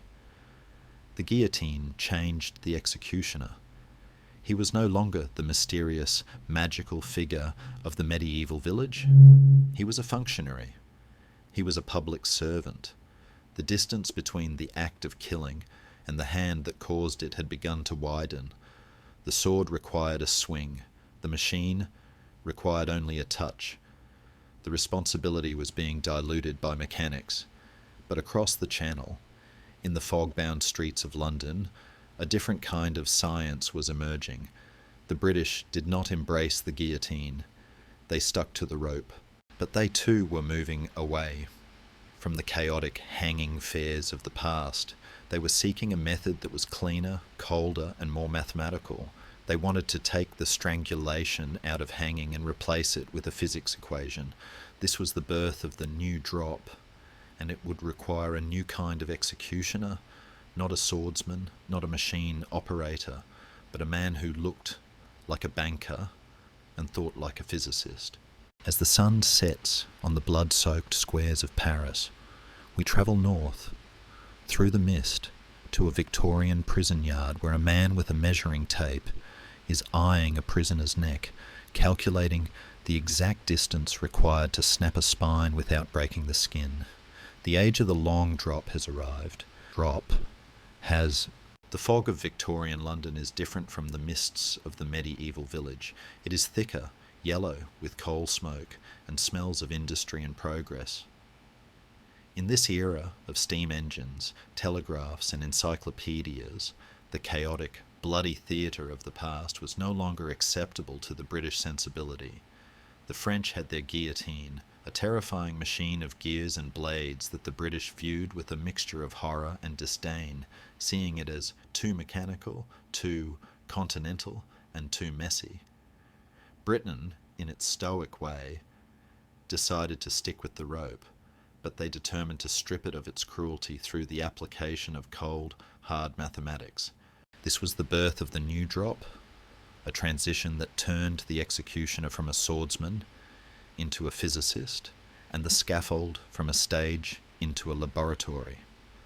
The problem with the old method, the short drop, was that it killed by strangulation. The prisoner was pushed off a ladder or a cart, falling only a few inches. Death came slowly, a grim dance of asphyxiation that could last 20 minutes, horrifying the onlookers and torturing the condemned. It was a failure of the system. Enter William Marwood. He was not a born executioner from a dynasty of death. He was a cobbler from Horncastle, a man who spent his days measuring feet and stitching leather. He approached hanging with the same practical, problem-solving mind he applied to shoes. He famously remarked, "It is better to blame the man than the rope," implying that a bad hanging was a failure of technique, not tools. Marwood developed the long drop method based on a simple but revolutionary physiological concept. If you drop a body far enough, the force of the rope snapping tight will dislocate the cervical vertebrae, specifically the C2 and C3, known as the hangman's fracture, severing the spinal cord and causing instant unconsciousness and rapid death. It was the medicalization of the noose, but this was not a one-size-fits-all solution. It was a physics equation. $F equals M a dollar. Force equals mass times acceleration. If the drop was too short, the neck wouldn't break and the prisoner would strangle. But if the drop was too long, the force would be too great and the head would be ripped entirely from the body, a decapitation by rope that was considered the ultimate professional disgrace and a public relations nightmare. The executioner, therefore, had to become a master of variables. He needed to know the prisoner's weight to the pound, their height to the inch, and even the tone of their neck muscles. A fleshy neck with weak muscles required a shorter drop than a thin, wiry neck which might be tougher. This led to the creation of the table of drops, a bureaucratic chart that looked more like a railway timetable than a death warrant. It listed weights on one side and the required drop distance on the other. 140 pounds required 8 feet, 200 pounds required 5 feet. The executioner became an accountant of gravity. This shift in method changed the character of the executioner himself. Gone were the hooded figures, or the flamboyant swordsman in velvet. The Victorian executioner, men like James Berry and later the Pierrepoint dynasty, looked like bankers or church deacons. They wore three-piece suits, bowler hats, and polished shoes. They arrived at the prison by train, carrying a nondescript leather valise that contained the ropes and the pinioning straps. They were quiet, respectful, and terrifyingly mundane. They did not want to be feared. They wanted to be respected for their competence. They saw themselves as providing a service, a humane exit. James Berry even published his memoirs, detailing the science of his trade with the dry precision of an engineer discussing bridge loads. He would calculate the drop to the quarter inch, obsessing over the details to ensure not a tremor from the body. The ritual of the long drop began the day before the execution. The executioner would arrive at the prison and be taken to the condemned cell, but he would not introduce himself. He would look through the spy hole in the door, observing the prisoner as they paced or sat. This was the secret assessment. He was judging the build, the posture, the strength of the constitution. Later, while the prisoner was at exercise, the executioner would sneak into the cell to inspect the water closet or the bed, looking for clues about the prisoner's weight if a scale hadn't been used. It was a ghostly surveillance. Then he would go to the execution shed, no longer a public platform, but a private, purpose-built room within the prison walls. He would test the trapdoor, oiling the hinges so they would fall silently. He would prepare the rope, stretching it with sandbags to remove any spring that might bounce the prisoner and ruin the fracture. The rope was often made of Italian hemp or silk, soft and pliable, and the eye was covered in chamois leather to prevent friction burns. It was a craftsmanship of death, meticulous and caring in a twisted, paradoxical way. On the morning of the execution, the atmosphere was not one of riotous noise, but of hushed, hurried efficiency. The goal was speed. The long drop relied on the element of surprise to keep the prisoner compliant.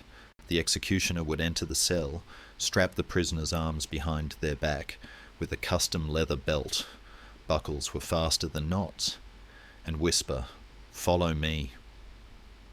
The walk to the shed was short. Historians note that the British system prided itself on the 15-second dash from cell to drop. There were no long speeches, no prayers on the scaffold. The prisoner was stood on the T mark on the trapdoor. The ankles were strapped. The white hood was placed over the head. The noose was adjusted, the knot placed specifically under the left ear, the suboral knot, to use the jaw as a lever for the snap. And then, without a signal, without a drum roll, the lever was pulled. Clacked. The trapdoor fell. The body disappeared into the pit. The rope went taut with a dull thud. It was over. There is a scholarly debate about the morality of this scientific approach. Was it truly more humane, or did it simply sanitize the act for the benefit of the state? By turning execution into a medical procedure, did the Victorians simply hide the violence rather than confronting it? The science allowed the officials to feel civilized. They weren't killing a man, they were conducting a procedure. The executioner, checking the body in the pit, was merely verifying the math. Yet the psychological toll remained. James Berry eventually resigned, haunted by the work, and became a preacher who spoke out against the death penalty. He had looked too closely at the mechanics of life and found the breaking of it, even scientifically, to be a burden too heavy for his soul. The executioner's role had shifted from the sin eater of the medieval village to the technician of the industrial state. But this efficiency came with a cost: invisibility.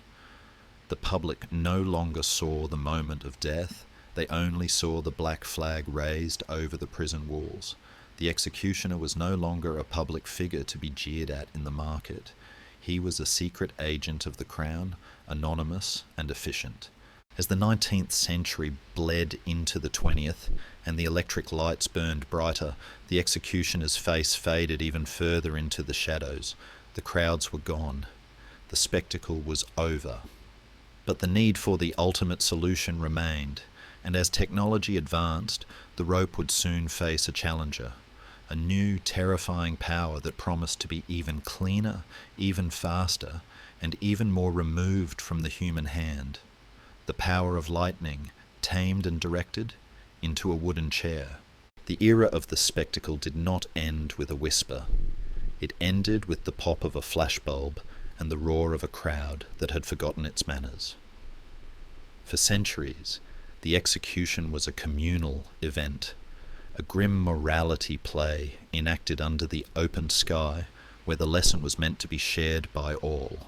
But as the 19th century turned into the 20th, the audience changed.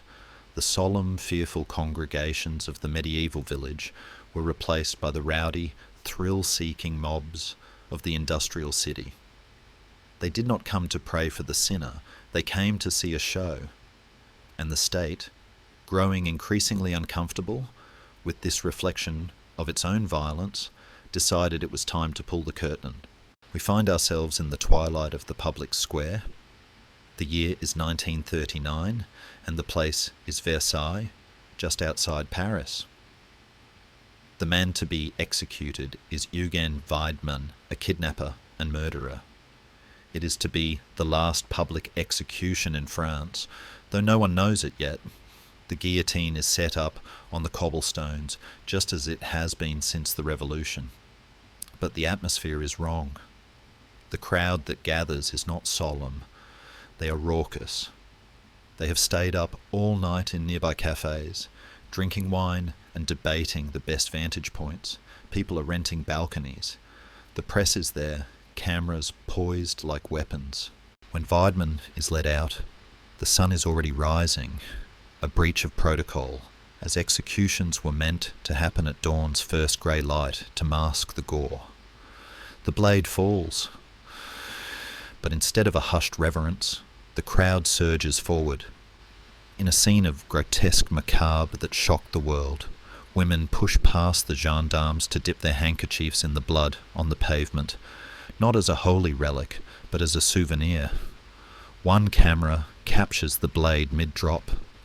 The next morning, the photographs are splashed across the front pages of tabloids. The French government is appalled. They realise that the deterrent has become a carnival. The decree is signed immediately. From now on, the guillotine will work inside the prison walls, away from the prying eyes of the public.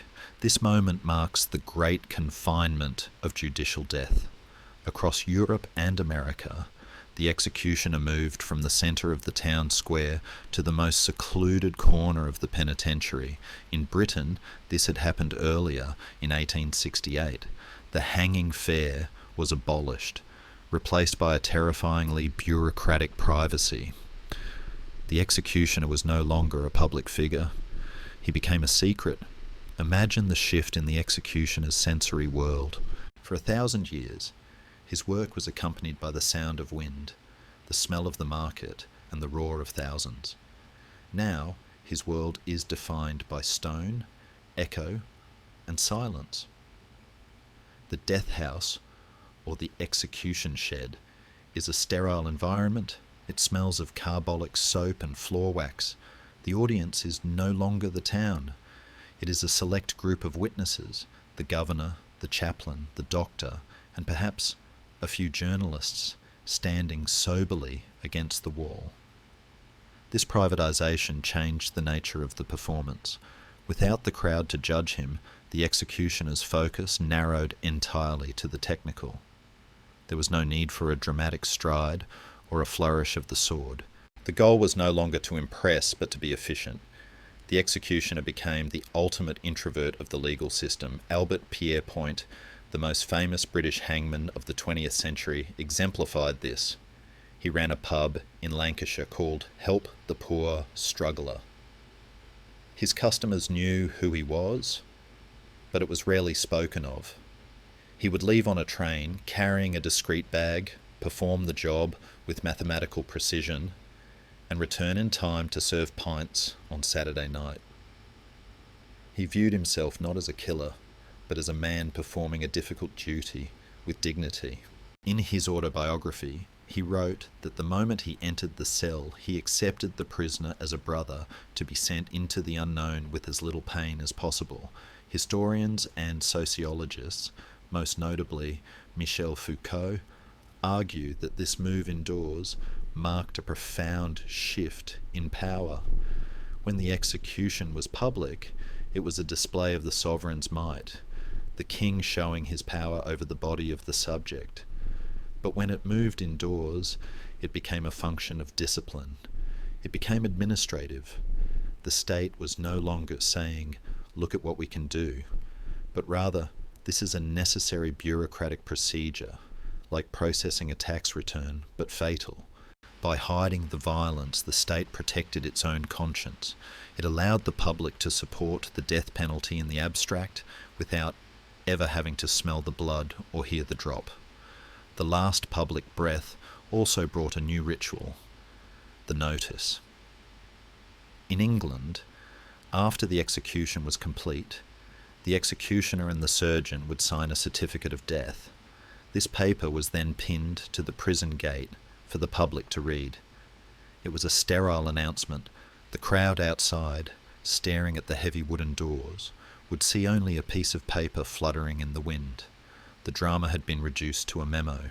Yet, inside the walls, the tension was perhaps even higher because it was so compressed. The condemned cell was often just steps away from the execution chamber. The prisoner could hear the construction of the scaffold, the testing of the trap. The intimacy was suffocating. The executioner and the prisoner were now alone in a way they had never been before, actors in a play with no audience. In the United States, the transition was uneven. While some states moved indoors early, others held on to the public hanging well into the 20th century, often turning them into grim local festivals. But eventually, the shame of the spectacle caught up with everyone. The wooden scaffold in the meadow was replaced by the electric chair in the basement. This brings us to the final evolution of the executioner's hand. The rope, for all its science, was still a primitive tool. It relied on gravity, a force of nature, but the 20th century was the age of the machine, the age of energy. The state wanted a method that was modern, scientific, and perhaps most importantly, one that distanced the executioner even further from the act. They didn't want a man pulling a lever that opened a floor. They wanted a man pressing a button that released a current. The executioner was about to trade the noose for the switch. He was about to become the state electrician.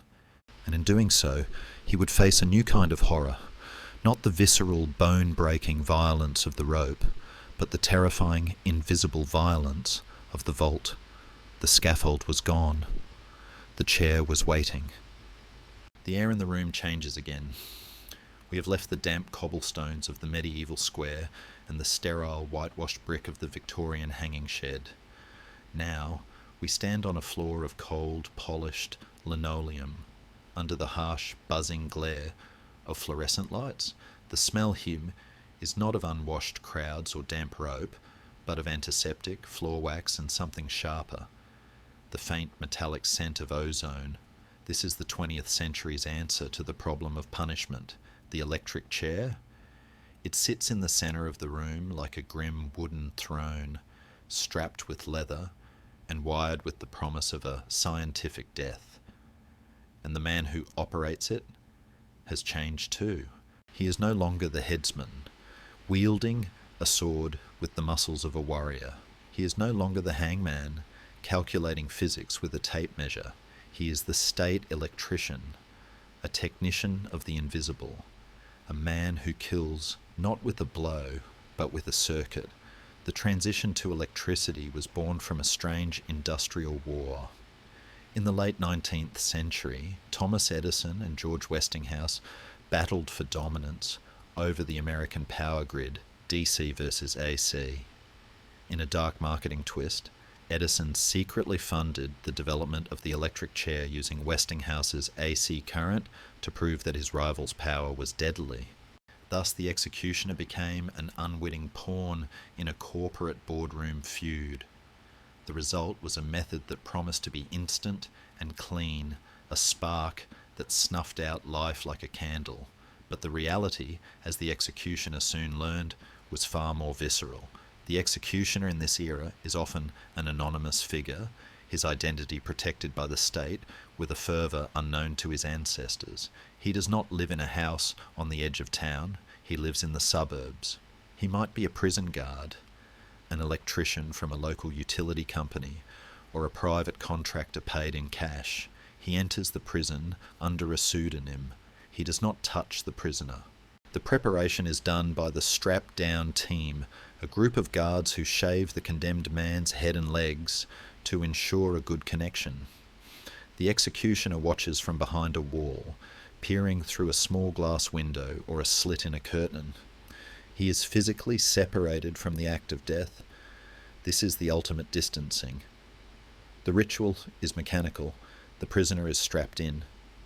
The wet natural sponge, brine-soaked to conduct the charge, is placed on the head. The helmet is buckled. The executioner waits for the signal from the warden. There is no swing, no drop.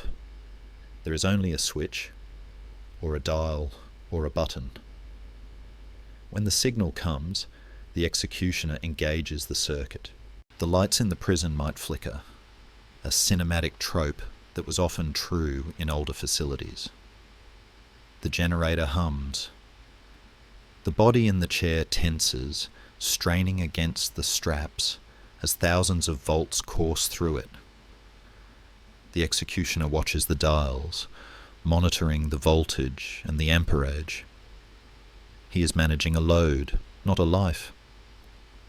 To further protect the executioner's conscience, the dummy switch was introduced. In some jurisdictions, 3 executioners would stand at a console, each with a button. They would press them simultaneously. Only one button was wired to the chair. The others were duds. No single man would ever know for sure if his finger was the one that delivered the fatal current. It was the logic of the firing squad applied to the grid. It allowed the executioner to go home to his family and tell himself, it probably wasn't me. The moral burden was pulverized, distributed among the group until it was light enough to carry, but despite the clinical distance, the sensory reality of the electric chair was horrific. Executioners, in their memoirs, what few exist, speak of the smell. It was the smell of burning flesh, distinct and cloying, that no ventilation system could fully remove. They speak of the smoke rising from the headpiece. They speak of the cycles, the first jolt to render unconsciousness, the second to stop the heart. It was a violent, convulsive end, far removed from the clean death promised by the inventors. The executioner had to be steely, watching a human being burn from the inside out, yet remaining detached enough to adjust the voltage if the heart continued to beat. As the century wore on, the chair, Old Sparky, began to look barbaric. The search for the perfect execution continued, leading to the final medicalization, lethal injection. Here, the executioner disappears almost completely. The chamber looks like a hospital operating room. The condemned lies on a gurney. The executioner is often a team of medically trained personnel, though doctors are ethically forbidden from participating. They insert the IVs. The executioner, often in a separate room, pushes plungers or presses a button on a machine that delivers a chemical cocktail, a sedative to sleep, a paralytic to stop breathing, and potassium chloride to stop the heart. This is the medical gaze of death. The executioner is now a ghost in a lab coat. The silence is absolute. There is no hum of electricity, no thud of the drop. There is just a monitor flatlining. The executioner checks a checklist. The procedure is done. The body is just a patient who didn't wake up. Historians argue that this sanitized invisibility is the most disturbing phase of all. By making the executioner invisible and the death look like sleep, society has finally achieved what it always wanted: a death without death, a punishment without the mess. The executioner has been scrubbed of his otherness. He is no longer the scary man in the hood or the pariah in the tower. He is a bureaucrat. He is us. Yet, even in this sterile silence, the ghosts remain. Executioners who have participated in lethal injections report high rates of PTSD. They are haunted not by the blood, but by the intimacy of the last moments, the prisoner looking at them through the glass, the final words often heard over an intercom. The technology masks the violence, but it cannot mask the humanity. The executioner still knows. He knows that he is the end of the line. He knows that no matter how many buttons or switches are placed between him and the prisoner, it is his will that closes the circle. As we stand in the fluorescent hum of the modern chamber, the journey is almost complete. We've walked from the sword to the rope, from the rope to the chair, and from the chair to the needle. The executioner has changed his clothes, his tools, and his name. But the shadow he casts remains the same length, and now, as the lights in the chamber dim, and the prison settles into the uneasy quiet of the night, we must step back one last time. We must leave the specific men and their specific tools, and look at the empty space they have left behind. The executioner is vanishing from the modern world, abolished in nation after nation. But does he ever truly leave? Or does he simply wait in the dusty corners of our collective conscience, a mirror we are trying to cover? It is time to reflect on the ghost that remains. The executioner's house is empty now. The fire in the hearth, which burned for centuries, has finally gone cold. The heavy oak door hangs slightly ajar, creaking in the wind, and the garden where the mandrakes once grew is overgrown with simple, tangled weeds. We have walked the long path from the medieval market square to the sterile silence of the lethal injection chamber, and now we stand at the end of the road. The figure of the executioner, once the most solid and terrifying reality in the town, has dissolved into the mist of history. He has become a ghost, a story we tell to frighten ourselves, a costume for Halloween, a villain in a movie. But as we sift through the dust he left behind, we find something far more unsettling than a monster. We find a mirror. In the museums of Europe, the swords of the great executioners now rest behind glass. They are polished, beautiful, and silent. Tourists walk past them, sipping coffee, perhaps snapping a photo with a smartphone. They look at the engravings, "Lord, judge me not," and they shiver, but it is a safe shiver. The distance of time protects them. It is easy to look at the rusting iron of a thumbscrew or the faded velvet of a headsman's hood and think how barbaric they were. It is easy to believe that the executioner belonged to a darker, crueler age that we have happily left behind. We tell ourselves that we are civilized, that we have evolved beyond the need for the man in the mask, but the executioner does not vanish so easily. He was never just a man, he was a function. He was the solution to a specific human problem, the desire for justice and the revulsion at violence. We wanted the criminal gone, but we didn't want to kill him ourselves. We wanted the safety of the law, but we didn't want the blood of the enforcement. So we created the executioner to stand in the gap. He was our designated sinner. He absorbed the moral cost of our society's order. And though the swords are retired and the gallows are taken down, that gap remains. As the death penalty fades from the legal codes of many nations, the executioner is slowly being erased from the present tense. In the squares, where heads once rolled, children now play soccer and couples sit at cafe tables. The field of blood in many cities has been paved over, becoming a parking lot or a park. The memory of the violence is buried deep beneath the concrete.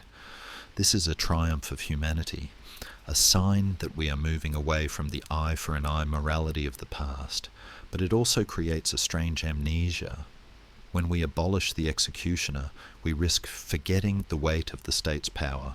We risk forgetting that law, ultimately, is enforced by force. In the countries where the executioner still works, he is more hidden than ever. He is a secret. He is no longer the master of high works with a distinctive cloak. He is a nameless employee in a uniform, clocking in and clocking out. The stigma that once forced him to live outside the walls has been replaced by a wall of bureaucracy that protects him from our gaze. We have not integrated him, we have simply hidden him better. The untouchable has become the invisible. And what of the men themselves? What of the dynasties? The descendants of the Sansons, the Pierrepoints, and the Schmidts are out there, walking among us. They are accountants, teachers, mechanics. The bloodline of death has merged back into the stream of life. The curse of the unehrlich is broken. No one checks their hands for the taint of the scaffold. They are free. This perhaps is the happiest ending to our story, that the trap finally opened and the children of the damned were allowed to be ordinary. But let us look one last time at the figure of Franz Schmidt, sitting by his candlelight in Nuremberg, or Charles-Henri Sanson, weeping as he straps the king to the plank. They were not sadists. They were not demons. They were men who woke up every morning, drank their coffee, kissed their wives, and went to a job that broke their hearts. They were the ultimate conformists, doing the terrible thing because the law said it must be done. They challenge us with a difficult question. If we had been born in that house, with that name, in that time, would we have put down the sword? Or would we have done our duty? The executioner forces us to confront the fragility of our own morality. We like to think we would be the hero, the rebel who refuses. But history shows that most people are the executioner, or more likely, the crowd watching him. We are the ones who demand safety. We are the ones who want the bad people to go away. The executioner was simply the hand that obeyed the collective voice of the crowd. He was us, stripped of our hypocrisy. As the dust settles in the empty room, we realize that the executioner was the most lonely man in history. He was exiled for doing exactly what society asked him to do. He was the scapegoat who was sent into the wilderness carrying the sins of the village, and now that he is gone, who carries them? Perhaps the true legacy of the executioner is not the fear he inspired, but the silence he left behind. It is the silence of the judge who passes the sentence, but does not swing the axe. It is the silence of the citizen who reads about a war, but does not hold the rifle. It is the silence of a world that still relies on violence, but has become very, very good at hiding it. The camera of our imagination pulls back now, rising up through the roof of the executioner's house, higher and higher. The house becomes a speck in the landscape. The town becomes a map. The centuries blur together. The fires of the stake, the flash of the guillotine, the snap of the rope, the hum of the wire, all merging into a single long shadow that stretches across the history of human civilization. The shadow is fading now, dissolved by the light of a new day, or perhaps just swallowed by the forgiveness of time. The executioner lays down his sword. He takes off his hood. He washes his hands one last time, the water running clear. He walks out the back door, into the garden where the wild roses grow, and he disappears into the tall grass. He is gone. The heavy door swings shut. The story is told. The burden is set down. Now the journey is over. The history books are closed, and the heavy iron gates of the past have been gently pulled shut. The noise of the crowds has faded into a soft, comforting silence. There is no more judgment here, no more waiting, no more sorrow. Just the quiet, steady rhythm of your own breathing. Let the images of the past dissolve like mist in the morning sun. The cobblestones, the castles, the shadows, they are all drifting away, leaving you safe in the warmth of your own bed. The executioner has gone to rest, and so must you. The world is turning slowly, wrapping you in the protective velvet of the night. Feel your shoulders drop, the tension melting out of your muscles as if it were water flowing downstream. You are safe. You are here. The past is a story that has already been told, and the future is a book that hasn't been written yet. All that matters is this moment of peace. Let the darkness be a blanket, heavy and soft. Let your mind drift on the river of sleep, floating gently away from the shore.